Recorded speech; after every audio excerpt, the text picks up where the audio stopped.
he would step across the line. Habitually. He's a habitual line stepper.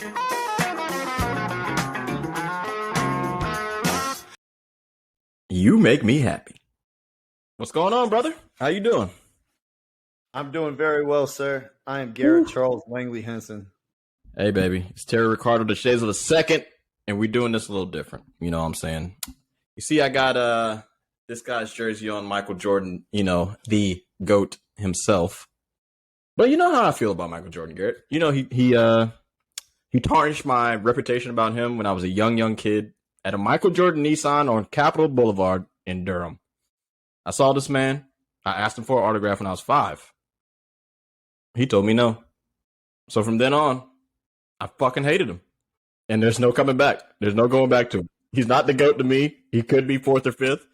But I'm going to just give you some arguments to see if you agree or disagree with me in terms of if he's the best player or not. Before we even get into your haterade, Terry, I'm obligated by law to tell you that I do not work for Better Health. Okay? I am not your licensed therapist.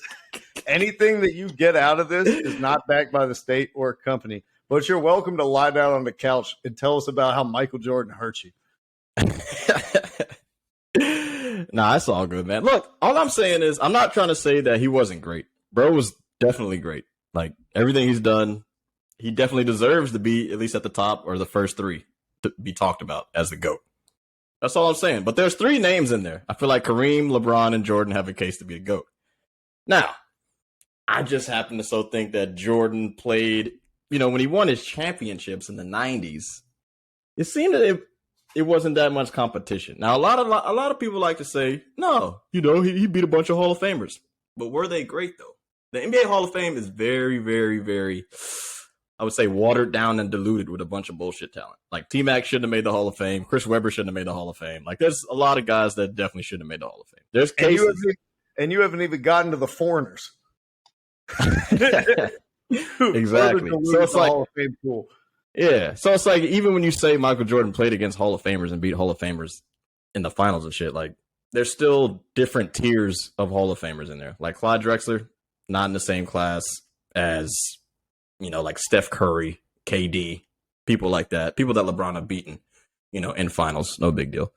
The only thing for me, bro, I feel like once Larry Bird was out, pretty much with his back injury, and once Magic Johnson got AIDS, I think the talent pool really, really, really kind of just got diluted. Like, he beat Magic Johnson again in 91. That was his first chip.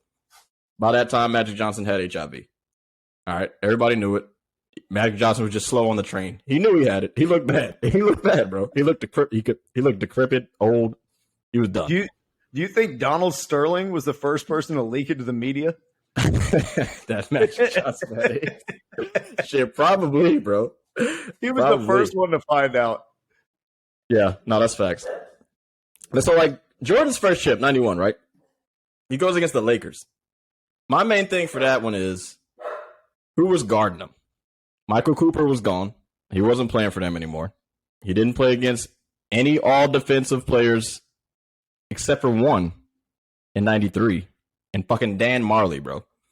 Dan Marley was the best defender that defended Michael Jordan in the finals. That's crazy. That's it. He's the only all-defensive guy. So you're telling me that Dan Marley is a worse defender than Deshaun Stevenson? How many first-team all-defensive teams did Deshaun Stevenson make, Terry? Is Dan Marley a better? Hold on. Down, held him to single-digit points in a final game. You want to come out here with Dan Marley, Terry? Now, hold on. I'm going to get to what you said about playing against the talent in his time, that Jordan didn't compete against elite opposition, that he didn't have enough formidable foes. Only during the championship years. As a guy who horrible isn't defender, regarded on the same level. Terry, the reason we don't regard John Stockton or Clyde Drexler or Reggie Miller or Gary Payton as top-tier players is because they ran into Michael Jordan. They could never reach the summit of the mountaintop. They're not good. Because Black Jesus was already standing on top. The Black Cat, Black Jesus himself. All right, so Reggie Miller, great player. Once again, averaged 18 points in his whole career, bro. That's the shooting guard that we're going against. Clyde Drexler also only averaged 24 points a game. That's his fucking long ass career, including the time with LeBron. He's got to be better, bro. He got his one chip on riding Olajuwon's fucking coattails when Jordan was out of the league, by the way. Actually, no, he didn't. He was in the league when they won that second championship when Drexler was there. But we just want to forget that he came back, at the end of the season in 95 and then got spanked by the fucking Magic. Came back the next year and swept the Magic, but I'm just saying, we're going to act like he wasn't there. I don't want to wipe that away, bro. I mean, he had not played basketball all year, so he literally wasn't there. He was out of here for the Birmingham. He came back. Whoever the fuck. Hey, look, it's not my fault. He couldn't handle the pressure, and he just retired from basketball. He won 3 straight. He's like, I just can't handle this pressure, man. I'm at the top of the mountaintop. Everybody's just criticizing me and scrutinizing me too much. I got to Terry, to your point, I think Jordan wanted to give other guys a chance. Nobody else during his entire prime ever had a chance to win a championship, ever had a chance to really build their legacy into an all-time great player. And so he said, let me go away for a couple years. Let me dabble in this other sport that involves sticks and balls. And then when I come back, Hakeem Olajuwon, you can go to the Hall of Fame now.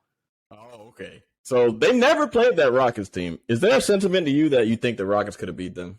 So apparently the Rockets were 6-2 versus Michael Jordan's Bulls, and Olajuwon ate Miss Longley's lunch. Just because they had Mad Max, you think that's why? Like he was just going to strap up Michael Jordan just because they got in a bunch of fights? Absolutely not. No, you're right. But once again, another shit defender Michael Jordan faced in the 90s. I just feel like this 90s competition, everybody just kind of forgets how bad these teams were, bro. Plus, the other thing for me is there were 4 expansion teams in the 90s, bro. Hold on. Before you get to the expansion teams, Terry. Go ahead. You want to talk about all the people that Jordan played against or the lack of people he played against. Let's talk about the people he played with. Scottie Pippen. The third best player that Michael Jordan ever played with in his career was Rip Hamilton. And he immediately traded him to the Detroit Pistons. All right? If you don't count Jeff Stackhouse time in the Wizards, then it's Horace Grant or Tony Kukoc. I don't know. Jerry Stackhouse got something to say about that too, though. He's pretty fucking good. What about Dennis Rodman? I can't talk about Dennis Rodman? He's the second best player he played with. I think that was obvious. Scottie Pippen and Dennis Rodman. Oh, you said third, right? You said third best player Jordan's ever played with. Yeah, so Scottie Pippen and Dennis Rodman are the first 2. Third is probably Rip Hamilton. That's tough.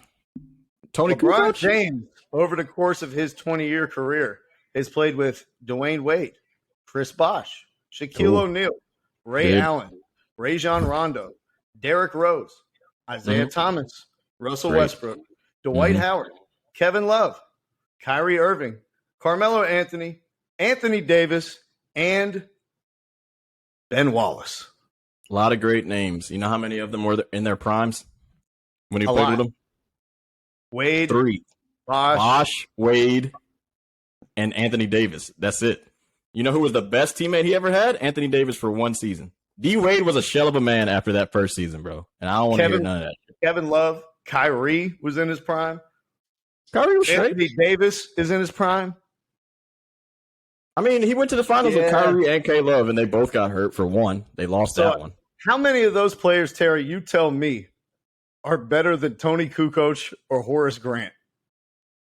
I don't know. In their primes, bro, their individual careers, I cannot lie, are way better than any of those guys that you named for Jordan.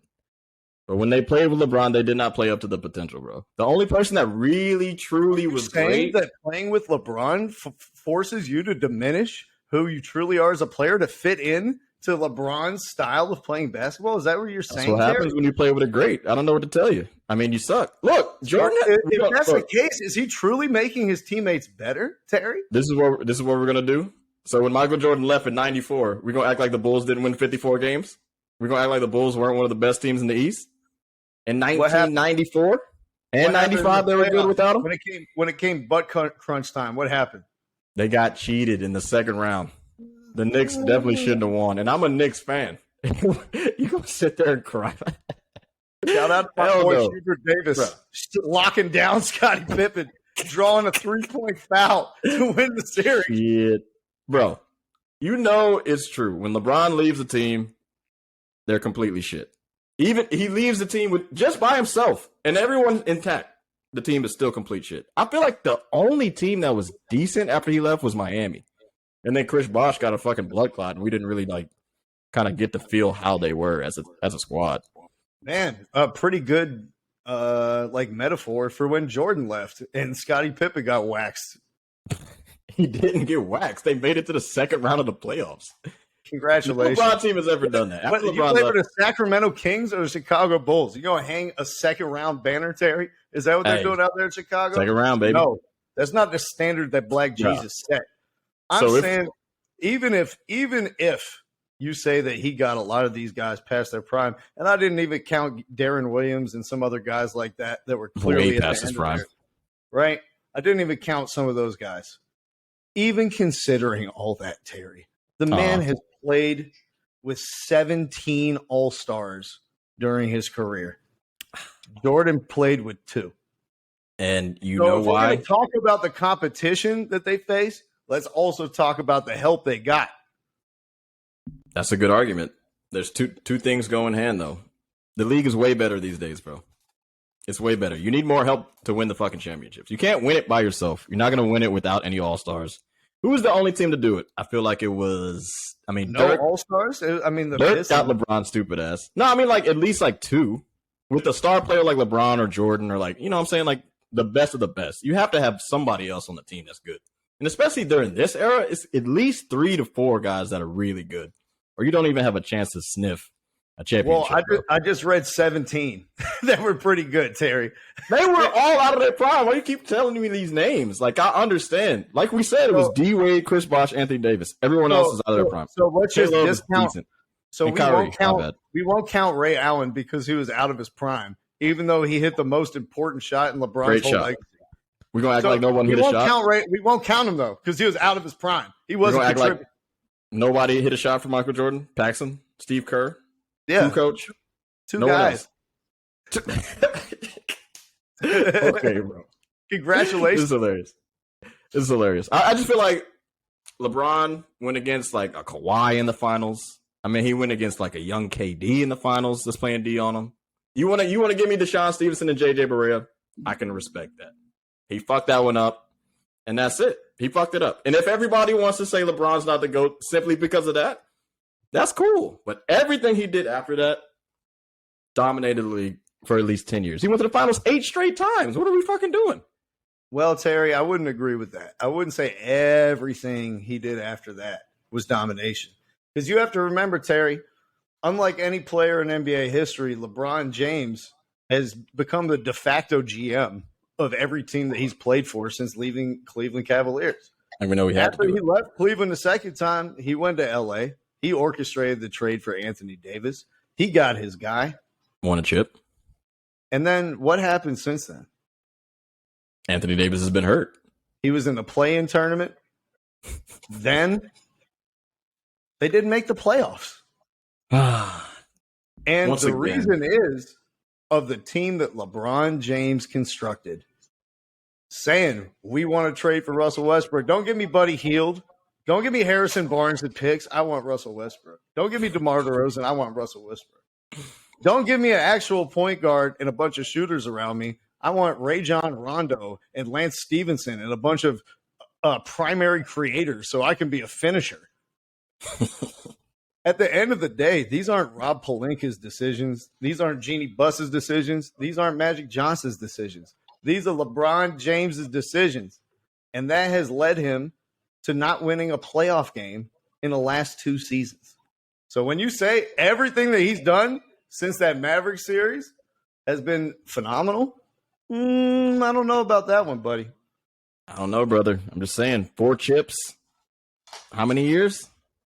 Oh, are we just 11? Counting chips now? Is that we just boiled a whole argument down to math? If we just go count chips, 11 years, 4 chips. Look, all I'm saying is, I think somehow LeBron is sucking the life out of his teammates. He's definitely they get injured way too easily around him. I don't know what's going on with him. He's taking all the Wakanda juice out of these guys. Anthony Davis can't seem to fucking get right. It is what it is, bro. Like when you, it's almost like LeBron James sanctioned them signing DeAndre Jordan and JaVale McGee and Dwight Howard than all these other guys to move Anthony Davis out of his natural position. To me, though, you might be right on that. But to me, I think in a way, and I don't think LeBron will ever say this shit, and I don't think anybody will. I said this last year. If LeBron James can win a fucking NBA championship with Russell Westbrook, bro, there's not even a conversation between who the GOAT is. Russell Westbrook is the worst teammate I've ever seen in my life, bro. Hey, can we put a more realistic bar? If the Lakers host a home playoff series with Russell Westbrook, he'll be the greatest player who ever lived. I'm telling you, bro, like this dude is just a train wreck. But this is what he wanted, Terry. And unlike Michael Jordan, who was at the mercy of Jerry Krause for his entire career and had to depend on Jerry to acquire decent players around him and retain decent players so that he could even be in championship contention, LeBron James has held the gun to owner's head at every stop since going to Miami, forced them to cash in all of their assets to get a championship nucleus for 2 or 3 years, and then hops to a new destination and then carjacks another owner. it takes their shit. And to compare the amount of opportunity and leverage that LeBron James has had over the career constructing the roster around him to Michael Jordan, who had to fucking retire and play baseball and then go to the Wizards in the second half of his career, it's not apples to oranges, Terry. It's apples to potatoes. Look, I feel like just LeBron never really got the benefit of the doubt of like having a Jerry Krause on his team, even though Jordan fucking hated him. But like, Jerry Krause Pat Riley. Okay, cool. They won 2 chips in Miami. Congratulations. Then D-Wade's knees went Krause fucking. Better GM than Pat Riley? Yes, because they won 6 championships. Scottie Pippen's one of the best defenders of all time. They redid a 3-peat. Are you kidding me? Like he got new guy. The second 3-peat team, they're better than the first 3-peat team. Jerry Krause had to fuck it up at every single opportunity. It was Jordan who kept this group together. I'm not trying to hear that shit. He got Steve Kerr. He got Dennis Rodman. He drafted Scottie Pippen, gave him a shit contract. Scottie still played with the team. Who else? Ron Harper's not a really good fucking defender. Oh, okay. Tony Kukoc drafted him from fucking Croatia. Nope. Who was the best international player before Tony Kukoc, bro? Arvidas Sabonis? Like, no, he came after him. Petrovic? No, I think he was after Kukoc. Like, Kukoc was probably the best international that we have seen. Who found him? Jerry fucking Krause. Wasn't Michael Jordan's bitch ass. That's all I'm saying about that one. If LeBron had the benefit of the doubt of having a great GM in Cleveland, he wouldn't have to hold the gun up to every GM after he left Cleveland the first time. They would have just done their fucking job, a la like a Pat Riley. But after season 2, Dwayne Wade they were done. Dwayne Wade was not the same person. The first playoffs they had together, Dwayne Wade was great. Dwayne Wade was Dwayne Wade. After that one, you got glimpses, but he wasn't as good as he used to be, man. I would say when LeBron took the baton and said, "It's my team, and you get in how you fit in." Is that what you're talking about? He was trying to give D Wade the spotlight, bro. He couldn't take it home. So, I love his revisionist history, Terry. Jerry Krause, who surrounded Michael Jordan with 2 All-Stars his entire career, is somehow a better GM than LeBron and Pat Riley, who teamed up with 18 All-Stars. Come on, man.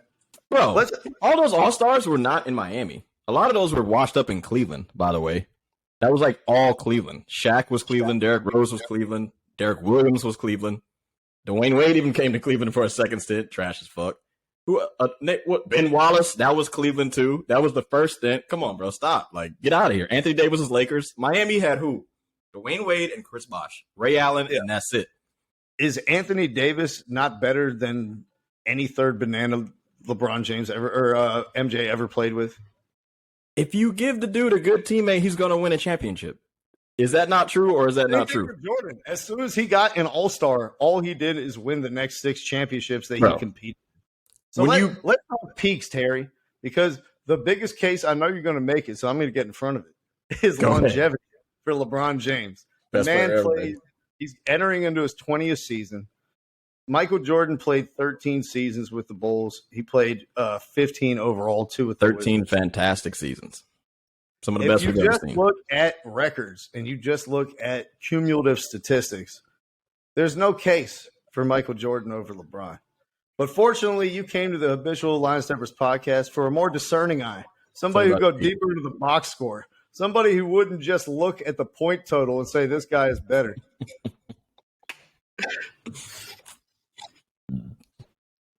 Well, LeBron James at his peak, his greatest season. Good. 31.4 points a game. Whoa, 7 rebounds a game. 6.6 assists a game. 1.6 steals. 0.8 blocks. Michael Jordan at his peak, 37 points a game. Get out of here. That's his peak. May I add with 2 bigs in the lane, hand checking, and nobody shooting threes on the whole team? Ooh, hand checking.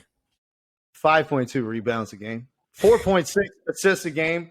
2.9 steals a game, and 1.5 blocks a game. That season, Terry, Michael Jordan became the first player of all time to record 200 steals and 100 blocks in a season.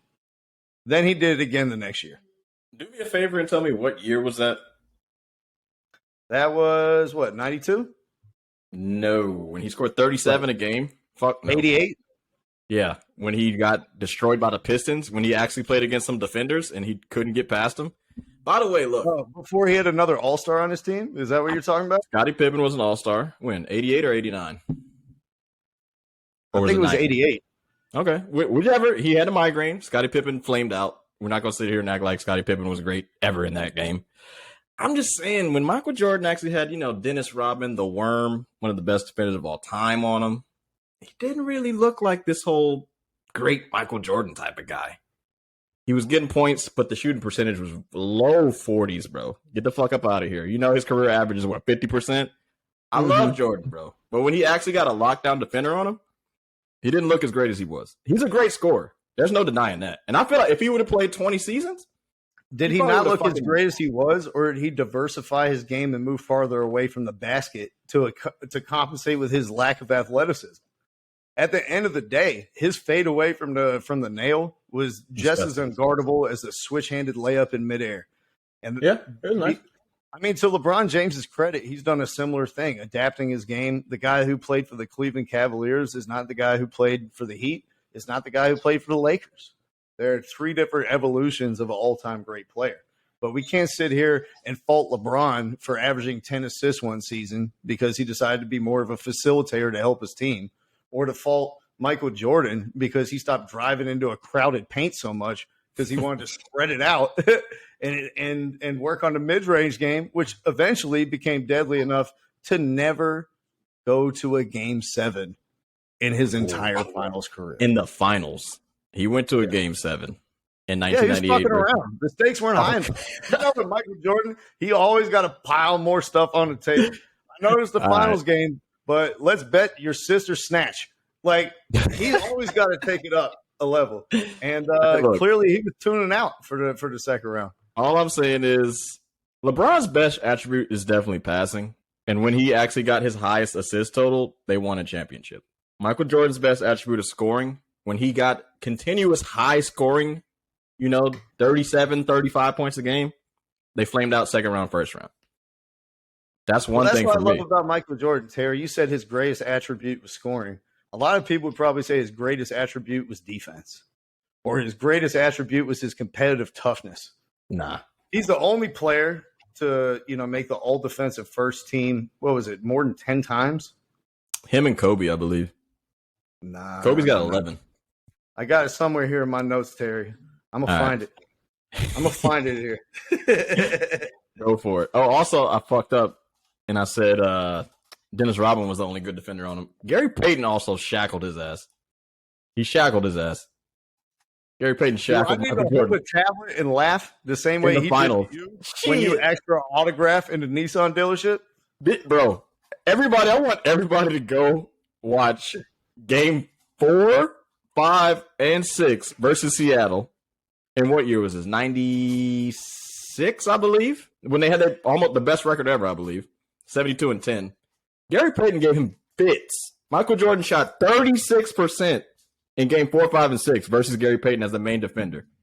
There's an argument if he guarded him the whole time and George Karl wasn't a dumbass, Seattle's spanking them easy. And Sean Kemp averaged more points than Michael Jordan in that series.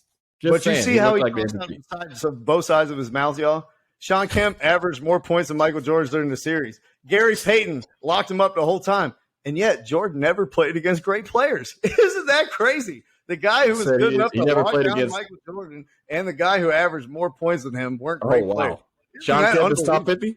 Sean Kemp is top 75? No, because of Jordan. That's why. That's how great. Not only 200 is Michael Jordan, not only is Michael Jordan great enough that he built his own unassailable legacy, he also extinguished and diminished the legacies of everyone in his decade who played in the NBA. We should call him Fire Marshal MJ. That's what we should call him. Because he was out here with a fire extinguisher saying, Charles Barkley, go ahead and get clowned for the rest of your life by Draymond Green. Hakeem Olajuwon, I'm going to let you chill while I go play baseball. Okay. Yeah, he definitely extinguished it. There was a glove. You're more like the biker glove. I cut the fingers off. Shit. Okay. He shot 36% against them. That's all I'm saying. I ain't trying to hear none of that shit. The only time he got good defenders, he played like ass. And yet, 20 years later, you don't think of Gary Payton as a great player. And the reason is because he got sunned by Michael Jordan. He didn't get sunned by Michael Jordan. He's just not that good. Like, he's a great defender, but his offensive game wasn't that great. Like, it's fine. He played for one good team. They traded Sean Kemp away probably a season or two after that. Sean Kemp gained 200 pounds. That's why Sean Kemp ain't good. Gary Payton? Spoken like a man who can't do the UTEP two-step. Get the fuck out of me, UTEP two-step. Look, man, Jordan's great, but he didn't win every fucking year in the 90s. Well, I'm glad you said that, Terry, because I know a guy who did pretty much win every year. And I'd probably put him over LeBron James when we talk about discussion. I wouldn't even put LeBron 2. I'd put Bill Russell 2. All he did was win 11 chips in 13 seasons. 8 seasons in a row, he won the championship. He made All-NBA 11 times. He won the MVP award 5 times. And, Terry, I know you can't wait to poo-poo Bill Russell's statistics and his accolades. So let me take you behind the curtain. Let's get in the time machine, all right? Or what was that Dave Chappelle sketch where the player haters went back in time? That's what you're doing right now, getting back into time with Fuck You, the Asian guy with the handlebar mustache. All right? So we're going back to 1961, Terry. Make sure you're sitting in the back of this time machine. Hey, take me back to the 1900s. Go ahead. Take me back to the 1900s, buddy. Come on. Hey, what do you got to say? Put a price tag before we go. All right. Going back to 1961, Terry. 1900s. Bill Russell won the MVP. You say he only averaged not even 19 points a game. I say how many blacks were in the league. Why was his MVP so impressive? Well, Terry, there were a couple other blacks in the league that were doing big things back at 61. All 10 of them. Will Chamberlain was averaging over 50 points a game and 26 rebounds a game. Oscar Robertson was averaging 31 points, 12.5 rebounds, and 11.5 assists a game, which was the first ever triple-double ever recorded for a season long. He was also busy putting pomade in his hair. But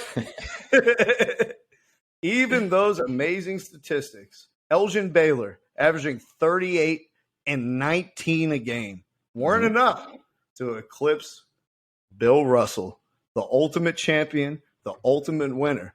He said, I'll leave the box scores for Skip Bayless, and I'll take the champion rings home with me.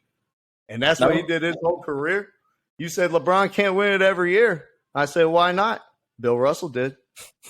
Let me ask you a question strictly about just 1961 and the whole yeah, I was there. Go ahead. The whole MVP voting process and why they no longer do this type of process anymore. Because these certain people that voted for the MVP did not take the shit serious. Who was voted for the MVP in 1961, Garrett? The players. Get the fuck out of here. These guys are goddamn jokes. They never take that shit serious. That's why it got taken away from their asses. And it got. Let me ask you a question. Was the majority of the NBA white or black in 1961? Who's the biggest Uncle Tom in NBA history? No, I'm just playing. I'm not going to do that to Bill. I won't do that to Over Bill. 200 white men voted for Bill Russell in his prime. And you want to go out here and poo-poo this man's achievements? The first ever black head coach in the NBA, the first player coach, That's because an ambassador beyond basketball for your people, and you want to put him above LeBron James? Riddle me this. Doing business deals in China? Getting our YouTube videos shut down because we're talking about Daryl Morey? Nah. Riddle me this. I'm going to ask you a question. Will Chamberlain had sex with 10,000 women, correct? 30,000. Okay, fine. 30,000 women. That's an even bigger case for me. Do you not think that Will Chamberlain fucked any player's wife, girlfriend, mother, aunt, sister, cousin throughout that whole streak of 30,000 women that he had sex with? Maybe the players had a gripe against him. No, couldn't be. Get the fuck out of here. Come on now. Not one? Yeah, all right, cool. Hey, let me tell you this. Let me ask you this, if somebody averages 50 points a game, they're the MVP. Unless they fuck my wife, they're not the MVP. All right? That's all I'm saying. That's all I'm saying. Come on now. Oh my talk to me nice. Don't talk to me bullshitting. You said women are crazy. Take my wife. Everyone else has. Listen, man. What's more impressive then, or what's least impressive? Fucking 30,000 women, or giving money to 30,000 strippers, but not fucking them like James Harden? I don't know, man. But look, all due respect to Bill Russell, it just was a different type of league, man. You know, with all due respect. Won all-time in championships games. Won one championship game in his career. The thing about me, Terry, I've been consistent ever since 1961. I value defense and I value winning. So if Bill Russell's your number 2, your top 10 has to be great defenders, right? There cannot be anyone that wasn't a great defender in there, yeah? Well, that brings me to Larry Bird, my number 3 player of all time. He was also better than LeBron James until his injury. Terry, his stretch from 1984 to 1988 was arguably the greatest 5-season stretch in NBA history. He put up 27, 10, and 7 on 51, 40, 90 in a league when people couldn't shoot. Over an almost 400-game stretch, winning 3 MVPs in a row. Beautiful. Beautiful. If only his bag didn't give out. I don't know. I think it was probably Isaiah Thomas who had one of the trainers fucking break up the concrete at his mom's house in the middle of the night, so he had to go back and lay it, fuck his back up forever. No, that's facts though. If we're talking primes, if we're talking peaks, if we're just talking peaks, Terry, he had a great peak. Larry Bird had a peak that LeBron James has never matched. I wouldn't say that. I will say though, that kind of goes into my argument though. Like Michael Jordan definitely got in a sweet spot in which Larry Bird was kicking his ass. All in the 80s was just giving him the fucking business. Larry Bird breaks his fucking back. Can't play against him anymore. I mean, how many seasons did Larry Bird play? 12? 13? And he was extremely hobbled the last 4. Yeah, his shit got cut short, man. I don't know. I feel like if Bird was there for a couple more of those seasons, Jordan's definitely not getting 6 chips, especially with that first 3-peat team. Them motherfuckers sucked, bro. I don't care what anybody says, bro. Like, that team was not good. Scottie Pippen wasn't really that good yet. He was okay. He was a terrific defender. Like, absolutely shackled Magic Johnson in that first finals. But, I mean, they had Bill Winnington. John Sally was on that fucking team. B.J. Armstrong. Sally. John Paxson. Come on, bro. That's your 91, 92, 93? The Lakers weren't even that fucking good. Their 92 team. Who did they play against in 92? I'm tripping. I'm sorry, Terry. You just put John Paxson in the same breath as Ray Allen 10 minutes ago. So I'm not going to let you back in here and shit on John Paxson 10 minutes. He hit game-winning shot. Bunch of trash-ass players in 91, 92, 93. Phoenix Suns team as well, bro. Dan Marley. That's the 3rd best player on the Suns that made the finals for Charles Barkley, bro. That's going to be the team we're going against. I'm sick of this racist bullshit, bro. I ain't racist. Dan Marley just ain't that good. Defender and a 3-level scorer in an era in which that archetype of player was not available. Okay. Did you just say all-world defender? Yeah, he was all-NBA. He got all defense twice. He played in fucking 15 seasons. Right. So 2 times that he was in the career, he was the 15 best defenders on planet Earth, despite his lack of pigmentation, Terry. They should have made a first team just for that. Good shit, Dan. Also, Kevin Johnson was hurt when they played in 93, so you didn't get the same fucking Kevin Johnson in the 93 finals. In 91, 92, and 93, the Suns were the best team he played in the finals. Even your dog knows his bullshit. She was like, shut your ass up, Terry. Don't nobody want to hear that garbage. What they want to hear is about how Michael Jordan won 6 for 6 finals MVPs. LeBron James, 4 for 10. Ugh. My goodness. If I go to a Golden Corral and you get my order right 4 out of 10 times, I'm not coming back. All right? I'll tell you that off the rip. And that is LeBron James' legacy in the finals. A Golden Corral ass legacy. Honestly, bro, that's a great analogy. I love it. I gotta shut this fucking dog up before I keep talking, though. Jesus Christ. I love when people use this analogy, bro. The 4 for 10. You know, you go to a girl's house 10 times and you only smash 4. Blah, blah, blah, blah, blah. If we're in the fucking Olympics, one guy's got 6 golds, 0 silver, 0 bronze.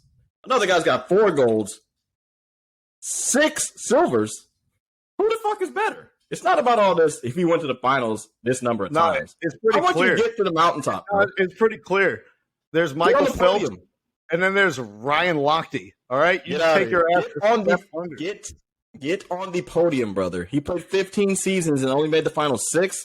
Come on now, didn't make it a single time in the fucking 80s. The 2 years in Washington were a fucking joke, an absolute joke. Don't even know why he came back. He should have just stayed in Chicago and lost in '99 to the Spurs. No big deal. Strike season, Scottie Pippen shit. Anyways, all I'm saying is LeBron made the shit 10 times. Bill, you give Bill Russell all these flowers for making it, and he won almost every one of them. But if he's going to the shit majority of your career, you're going to the mountaintop, and you're at least on the podium, bro. That's better for me than just going to the shit 6 times. I get he won 3 in a row, took a break, 3 in a row.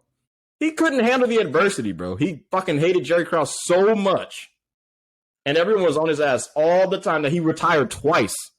He was 36 when he retired the second time. He could have kept fucking playing. He just quit. He pounded his way out of the league. Terry, when we're talking about Michael Jordan leaving basketball to go play baseball, consider the case of Adriano, the famous Brazilian forward who flamed out after the 2006 World Cup. An all-time player in his prime. He was cut short after his dad died. Adriano fell prone to alcoholism as he mourned. Michael Jordan did as well, and he decided to play a little baseball too. And somehow he worked himself out of the gambling addiction, the alcoholism, and the crippling desire to play baseball, came back and won 3 more in a row. So don't tell me about not handling adversity, okay? Nah. Bro quit on his squad. He quit on his team. I get the whole dad shit. I understand. But what's up with the second one? We just out of here, 36? He scored 30 points a game. At 36, you just keep fucking playing. Why'd you stop? They could have won again in 99. You know how, honestly, like real talk, how you know they made Michael Jordan step away and that he didn't retire? The first season or the second one? Both seasons. Okay. Both seasons, he was the highest paid player on the team and received his full salary despite not playing. You would only do that as an owner if you knew he was coming back. There's no way I'm paying you out as my highest paid player over Scottie Pippen for 2 years if I think you playing baseball the rest of your career. He got suspended. He was in gambling debt. He was in bad with the mob. And those Italians put a gun up to that little Jew's forehead, David Stern, and they said, listen, you got to do what's right. He's got to go to Birmingham. Okay. And the next thing you know, now suddenly everyone can pronounce the name Olajuwon. Hey, look, that if that's what you want to go with, that's cool. I'm not one to believe in all this gambling debt bullshit. I just feel like he couldn't handle the pressure. I don't think why else would you pay somebody like 3 times more than Scottie Pippen to not play? Like, you just go enjoy your baseball for the rest of your life, and we'll just keep paying you in perpetuity more than our best players. But like, I understand the competitive drive of Michael Jordan, but why would someone that's so good at one sport decide to go suck at another one? And I understand his dad died, and maybe that was his like childhood dream and blah blah blah. But he was really fucking bad at it. And I get he didn't play baseball for a long time. Exactly why, Terry. And it dovetails into your argument about the lack of great players in his era. Jordan slayed all his foes. All the people that put him 6 feet under in the playoffs, Magic, Isaiah, Bird, he slayed them. He went to the mountaintop. And then once he was here, he put on the riot gear. And he was like, he never nobody else Bird. coming up here. All right? He never slayed Bird. Bored. You're bored? He slayed them all. And then he wouldn't let the people get up there with him. He had no one left to slay. He met all his heroes. He conquered them. He had nothing left to do. He was like, listen, man, I'm going to go get my 2K player up to about 99. All right, let's take a listen to this. He never slayed Bird. Bird's had a bad back. He never played him again in the playoffs. Never once beat Larry Bird in the playoffs. That's one. Magic Johnson in 19. Happy. I mean, I'm happy I'm wrong there. I'm not even going to lie. As a Caucasian captain, that makes me happy. Go ahead. That Celtics team in the 80s and the Magic team in the 80s, just absolutely fantastic. The 91 Lakers on the first chip for Jordan, which is a fantastic feat. He guarded Magic Johnson the first game. Magic Johnson cooked that motherfucker, and that was the only game the Lakers won. Game 2, 3, 4, and 5, Scottie Pippen shackled Magic Johnson 92 feet. So I don't want to hear all this Michael Jordan's the greatest defender ever type shit. Scottie Pippen was a better defender than Michael Jordan. No, he wasn't. You can ask anyone on the Bulls or anyone who played in his era. All the greatest players of all time, they all have said on wax that Michael Jordan's a better defender. Go watch Game 1, 91 Magic. Fucking killed him. I'm going to go watch the guy who was the only player to make defensive first team 9 times in his career. The only player ever to have 200 steals and 100 blocks in a season. And he did it twice. He's not on the same level as Jordan was. Did Kobe make all defense? He made it like 5 times. Jordan made it 9. Shit. All right. Bill Russell didn't do it 58 times. Third teams, Terry. I'm talking about all defensive first team in the NBA. Everybody in the NBA knew if you said scoring on Michael Jordan was a double-edged sword because not only would he turn up as a defender and lock your ass down, you wouldn't have no more points that half of that quarter, but he'd also probably give you 31 on the other end. So half of the people who played against Michael Jordan, they wouldn't even try to attack him off the dribble. They're like, I'm going to keep this shit moving. It was like they're seeing ghosts out there tap dancing in the pocket like Tom Brady against the Giants. Dude's great, but he could not guard people that were way taller than him. That's the only thing I'm saying. The other thing is this, bro. You just described basketball. That's crazy. Go ahead.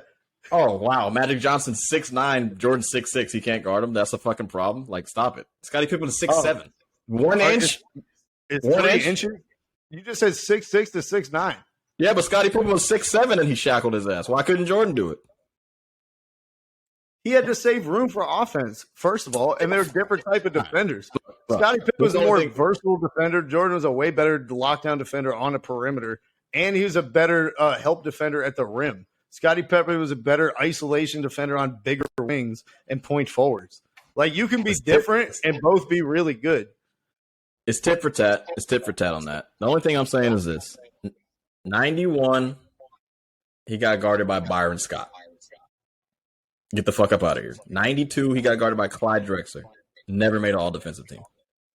That first three-peat, the last one, Dan Marley, Danny Ainge, Charles Barkley even got up on his ass. Like, Kevin Johnson couldn't stop him. Fuck no. Stop it. Those are the guys he was going against in his first three-peat. From 91 to 93, the NBA was complete shit. I don't want to hear it from nobody, bro. Not a single person. All those teams are fucking garbage. We never talk about those teams being the greatest of all time. We always talk about the 96 team. Now, I can give you in 96, 97, and 98 that maybe the Utah Jazz were decent, but we never talk about Karl Malone, who scored 30,000 points, even touching the top 15 of anyone's top-tier list. John Stockton was good for his size, but he ain't doing shit with Michael Jordan. Good for his size. The man is the all-time assistant steal leader, Terry. Good for his size. He's for 20 fucking 4 John Stockton like he's T.J. McConnell or Jalen Brunson. Good for his size. If I average 10 assists for 20 seasons, yeah, I'm going to be on top of the list. He's a good defender for his size, but he wasn't doing anything versus the Bulls. Everyone on that team was tall from 96 to 98.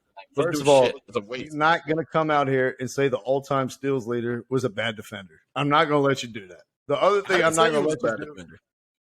All I said was there was on a list of fucking guys that can't stay in front of him, a bunch of bums out there, and you put John Stockton out there like he was Byron Scott. Get the fuck out of here.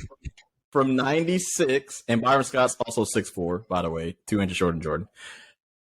From 96 to 98, it was Byron Russell who fucking guarded Michael Jordan. Once again, another person who didn't make an all-defensive team throughout his whole career, who was the primary defender against Michael Jordan in the finals. Now, if you want to say his road is tough in the East, that's totally fucking fine. Let me ask you this. The Jazz team had no one. Look, just listen. The Jazz had no one to guard him. And then the other team that played him was the Supersonics. And they didn't even allow Gary Payton to guard him for the first 3 games. And like I said, we saw in the last 3 games, that motherfucker shot 36% from the field. Michael Jordan did when Gary Payton guarded him. All I'm saying is from 91 to 98, there was not a single person that he faced in the finals that was a good defender. I'll give you Dan Marley if you want to do that. But if that's the best defender that's ever guarded him in the finals, anybody you could have replaced with Michael Jordan that's a top 10 player would have won the fucking championships in the 90s. That's the biggest argument I have, and there's no defending that shit. LeBron is better than everyone in the 90s. Well, then why didn't any of the Terry, if they were all equal and any top 10 player could have won it, why didn't they?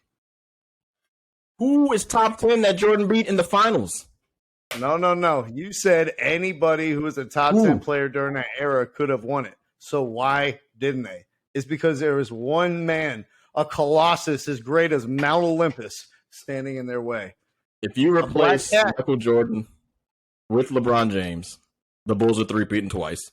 If Terry, you replace Michael Jordan, come on. I'm going to allow you to. I'm going to allow you to do the cross era, drop you out of this era, and put you in this era. Let me ask you this question, Terry. When Michael Jordan played in the early 90s, was it a common practice to switch on defense? Or did you have your position guarded your position?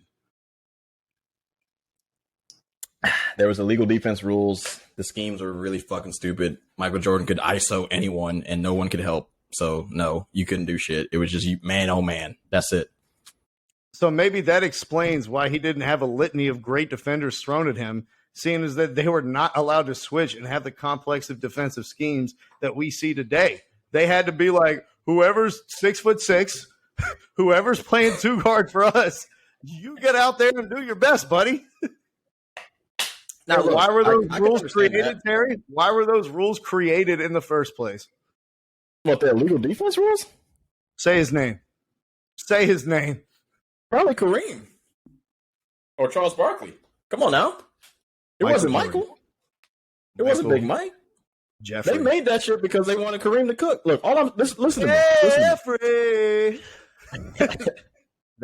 Just listen to me. Hear me out, bro. Just hear me out.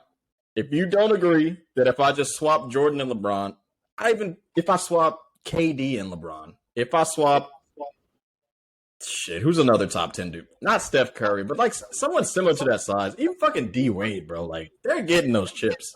If you swap Steph Curry and LeBron, he never would have left Cleveland, and he would have won 2 chips. But just from 91 to 98, he saw an early ass Shaq. Didn't even get to face him in his prime. Clyde Drexler's not. He's not it. He's not even top 40. Like good player. Didn't get to face Shaq in his prime. Shaq waxed him out the playoffs when he came back from baseball. He got him, and that's what I'm saying. He didn't even get a prime Shaq. He didn't get a Lakers Shaq. He didn't get Lakers Shaq. He got early Shaq 3 years in. First of all, Lakers Shaq only existed because MJ wasn't there. That's the only reason we had Lakers. We moved to Hollywood. Shaq moved to Hollywood for the movies and the money, baby. We ain't going for that. We're not going for that. Tim Duncan didn't even come to the league until I think either 98 or 99. That's another top 10 guy that he never fucking faced. Larry Bird and Magic Johnson. Terry, again, all these people they don't have the top 10 legacy because they didn't get the championships because they were playing against Michael Jordan, who was whipping their fucking ass. Do you even think Karl Malone would be top 10 if he won 2 chips? Tell me the truth. 2 chips, Karl Malone, he's a fucking top 10 player? Yeah. Hakeem Olajuwon was my top 10, and he has like better career stats than Hakeem. If he got 2 chips during the Jordan era, not like Hakeem when Jordan was out of the league, absolutely he's in the top 10. Horrible defender. Karl Malone's a horrible defender. So, come on now. Dig deep. Dig deep. Don't just give me bullshit. I love defender, bro. Not a horrible defender, but not an elite defender. He got by on being stronger than everybody else in the NBA during his time. All right? It was fine. He was fine. I know you want to do this, Terry, so let's talk longevity. All right? LeBron is entering year 20. I never once said longevity, by the way. 5 years. Well, if you don't make the longevity argument, Terry, then you're going to just straight up lose. Like, consider me Deshaun Stevenson if you don't make the longevity argument. All right, LeBron James, 4-time NBA champion, 4-6 records in the finals. Last time I checked, it was a losing record. Terry, 4 times Finals MVP out of 10 tries. That would be fantastic in baseball, but it's not so good in basketball. 4-time MVP during the regular season, 17-time All-Star, 17-time All-NBA. Not if Julius Randle had anything to say about it 2 years ago. And a 6-time All-Defensive Player. Sounds pretty good when you stack it up. It's not a bad career. Except for when you consider MJ went 6-0, 6-time Finals MVP, 5 times MVP, one more than Bron. 14-time All-Star out of his 15 seasons in the league. That's a better ratio than 17 out of 20. 11-time All-NBA team. And here's the kicker, buddy. 9-time All-NBA defender first team. Oh, and he has a college degree. Did it all without that bullshit. I love MJ, bro. I really do, man. I just think it's a good case. You know, like when he won his chips, I just feel like everybody likes to say that some of LeBron's chips were weak, but we don't like to look at the fucking teams in the 90s and say their chips weren't weak as fuck. Like a lot of those teams were 2 to 3 guys deep, and that's it. Every other person was garbage as fuck. Like absolutely disgustingly garbage. That's all I'm trying to tell the people. Hey, what was the league weaker when Jordan won his first 3 championships than when LeBron won his first 3? Absolutely. There's no debate. But Jordan was playing on very hard difficulty with only 6 bullets in his gun. And LeBron James put in the infinite ammo cheat. And he said, I'm going to get 17 All-Stars up in here to help me. At the end of the day, I'm only going to win 4 Finals MVP. I think, Terry, when we consider LeBron, the biggest difference between him and Jordan is the amount of influence they exerted on the league, their peers, and how people emulated them going forward. LeBron James ushered in the era of player empowerment. He became the first player that was a de facto GM. And as such, he's made his share of missteps in a way that like no other acting player GM has ever made before. Whether, we said it was going for Darren Williams and Kyle Korver and these guys. And I didn't even count Kyle Korver. That makes 20 All-Stars. Jesus Christ. This guy. Whether it was picking up these guys in Cleveland for the end of and Richard Jefferson, who I also didn't count 21. Another player that was like 37. Keep going. Continue. I love it. Great stat. I love it. Did Mike Miller make an All-Star team? I don't know. Hey, I ain't gonna lie. Mike Miller gave LeBron one of them chips. I ain't gonna fake. Him and Shane Battier went crazy, but we can digress from that. So the ammunition that they had at their disposal is so different. And I can't help but wonder, Terry, if LeBron James had just fallen back and said, we got Anthony Davis here. I'm going to let Rob Pelinka be the GM now. I'm going to let them surround me with shooters. If they didn't go through 2 years of Taylor Horton Tucker and Malik Monks and Rajon Rondos and God knows who else, Austin Reeves, Kent Bazemore, Wayne Ellington on the perimeter, Lance Stevenson, then maybe he wouldn't be losing in the first round to play-in or be out of the playoffs. I can't help but to think that LeBron, the GM, cost LeBron, the player, at least 1 chip. I think LeBron, the GM, definitely cost himself 1 for the Lakers, but it's hard to kind of... How different would LeBron's legacy be if he wasn't LeBron? And if he was Michael Jordan, who took orders from the top of the franchise, who didn't go out and recruit players in free agency, who had no interest in harboring and developing relationships with fellow All-Stars, how different would his career be? Realistically, just for me to answer the question kind of quickly, he still would have been playing for Cleveland, and we might be talking about him as close to top 10, but if he stays with Cleveland, he might get one chip, maybe. He could probably be 1-1, losing to Tim Duncan, getting swept, and possibly his greatness could get him one. But the teammates in that first stint, because you kind of notice like a lot of the all-stars that you said were not in that with that first team. I don't think he even had one. Was it even one all-star that he had on that first team? Oh yeah, and I was about to say that, Terry. I know one thing for sure: if LeBron James played his whole career in Cleveland, we'd be talking about Zydrunas Ilgauskas going to the Hall of Fame.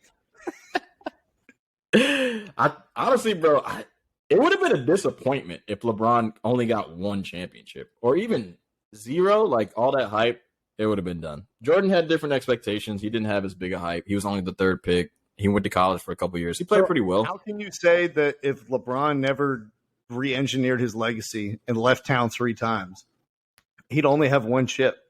And then compare that to Michael Jordan, who never left and re-engineered his legacy and has 6. The only way to justify the shit is because LeBron won a chip after he left. You can say all you want. He probably could have had more, but he got a chip in Cleveland, second stint, got a chip in Miami, 2, and got a chip with the Lakers. Now, you can say only the Lakers won. He probably should have more if they kind of stuck it out. But, I mean, AD has just been absolutely hurt. Like, it is what it is. He played great the first season, absolutely fantastic. But at the end of the day, he can't do everything, bro. And the Westbrook shit is definitely a mistake. If they would have had, like, Buddy Hield and kept the young core, like, I mean, not the young core, but, like, the guys from the previous team, Alex Caruso, kept some of those guys. We could probably say that, but everything is based off hypotheticals. Even my argument for Jordan being shit is a hypothetical. I think Jordan is great. I think 3 chips were strong. I don't like when people disrespect the Jazz team like I tried to, but the team was decent, but I wouldn't say it's like one of the best teams of all time. And the Supersonics team was pretty good. I'm a shit on Charles Barkley and them. They can eat a dick. Like, Charles Barkley was a 6'4" power forward. Good for his era. But I'm telling you right now, if he played now, he'd be straight, but 6'4", I don't know, bro. He has slow feet, getting all those switches and shit. I don't know. He got lucky, bro. I feel like Jordan he got in a sweet spot with the eras, man. He really did. It was like early in Shaq's career, early in Duncan's career, early in Kobe's career even, and then late in Bird and Magic's. Now, prime Clyde destroyed him. Olajuwon destroyed him. Olajuwon never made it. Besides that, I mean, Gary Payton's okay. He's not a top 50 guy to me. And the other guy is, we said what, Barkley? I mean, the dudes are okay, but I don't know, man. That era, that's all I'm saying. 91 to 98, wasn't really beating a lot of prime players. That's all I'm saying. It's the only thing I'm saying. Terry, you made your case. I thought it was a compelling closing argument. I'm not going to get as deep as you will. All I'll say is this. I'm going to end this podcast by taking the Clyde Drexler challenge. Can I chug this beer before Michael Jordan wins 5 finals on MVPs? Hey, man, it's been another great episode, man. Thank you all for stepping across the line with us for another week. Did he only win 4 championships and not 6? Nah, man. Did I stop MJ? Thank y'all for watching. We see the subscriber counts going up. Don't forget to like, comment, subscribe. Who's your GOAT? Who's your top 3? Know in the comments. First of all, I want to know 2 things. 1, who do you think was the GOAT before listening to this? Then 2, who do you think now? Yes, sir. Peace, man. North Carolina, continue to stand up. We out. Thank you for listening to our podcast this evening. Thank you. You're far too kind.